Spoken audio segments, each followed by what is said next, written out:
आप उधर करगिल द्रास की तरफ चले जाएं, वहां पर एक्सीडेंट्स हो रहे हैं। शिमला में मैंने देखा बिल्कुल सकरे रास्ते में, वहां पर भी एक्सीडेंट्स हो रहे हैं। तो क्या एक्सीडेंट्स का भी दिनों के साथ में या साल के साथ में या समय के साथ में कोई योग बनता है क्या? सूर्य का ये साल है तो राजनीति में उथल पुथल देख रहे हैं, लेकिन विक्रम संवत 2083 की बात की जाए तो देवगुरु बृहस्पति जो है इसका राजा है तो वो राजनीति में उथल पुथल नहीं करेगा। बच्चों की तबीयत खराब होना, बच्चों का पेट खराब होना, माता पिता और बच्चों की लड़ाई होना, बच्चों का ना पढ़ना, स्कूल ना जाना, इनडिसिप्लिन होना, जेंसी को लेके खबरें आना, जेंसी को लेके प्रॉब्लम्स होना, स्कूल कॉलेजों में प्रॉब्लम होना, किसी पेपर का लीक होना, बच्चों का स्कूल एडमिशन को लेके प्रॉब्लम होना, देश में कई नए कानून बनना स्कूलों को लेकर। तो देखिए ना, रेखा गुप्ता जी ने बयान दे दिया कि जबरदस्ती से आप कोई भी फीस नहीं लगा सकते, आप अपनी जबरदस्ती से स्कूल में।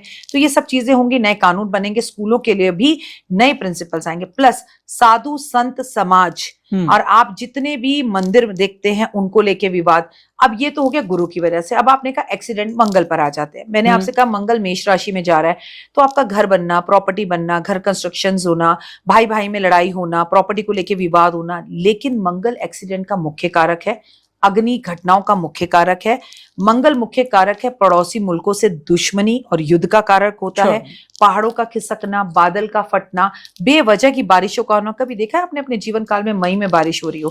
तो ये सब मंगल। मई में बारिश नहीं थी और अप्रैल में इस तरह की गर्मी मुझे नहीं याद पड़ता कि मैंने जब से होश संभाला है दिल्ली एनसीआर में या फिर नॉर्थ इंडिया में इस तरीके की गर्मी मैंने देखी हो।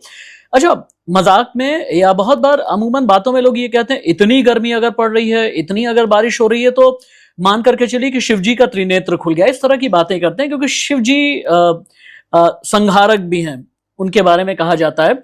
लेकिन जो शिव का त्रिशूल है वो बहुत ही सुंदर है। शिव के त्रिशूल पर एक पूरी काशी नगरी बसी हुई है। शिव के त्रिशूल में 3 अलग अलग शूल हैं जो कभी कभी आध्यात्म दिखाते हैं, कभी ऊर्जा दिखाते हैं और कभी धर्म परायण हमें करने का आशीर्वाद भी देते हैं। ये शिव के जो त्रिशूल हैं, 3 अलग अलग शूल हैं, ये क्या है? आपने तो खुद ही अपने सवाल का जवाब दिया। शिव के जो त्रिशूल है वो यूनिटी भी तो दिखाते हैं, ब्रह्मा विष्णु और महेश। वाह, उस यूनिटी को देखिए। और ये जो लोग कहते हैं ना 3 तिगाड़ा काम बिगाड़ा, मैं तो कहती हूँ 3 जहां मिल जाए वही काम बनता है। ब्रह्मा विष्णु महेश ने सृष्टि को बना रखा है। शिव का जो त्रिशूल है वो मेरी माँ दुर्गा के पास भी है, वो दुश्मनों के संहार के लिए भी है। वो ये दिखाते हैं हम तीनों खड़े हैं भैया, अगर आप सही रहोगे तो ये त्रिशूल खड़ा रहेगा, सृष्टि चलती रहेगी, शक्ति का प्रतीक है। जब आप शिव के हाथ में त्रिशूल देखते हैं ना, उसे त्रिशूल को नहीं शक्ति को उनके हाथ में देखिए।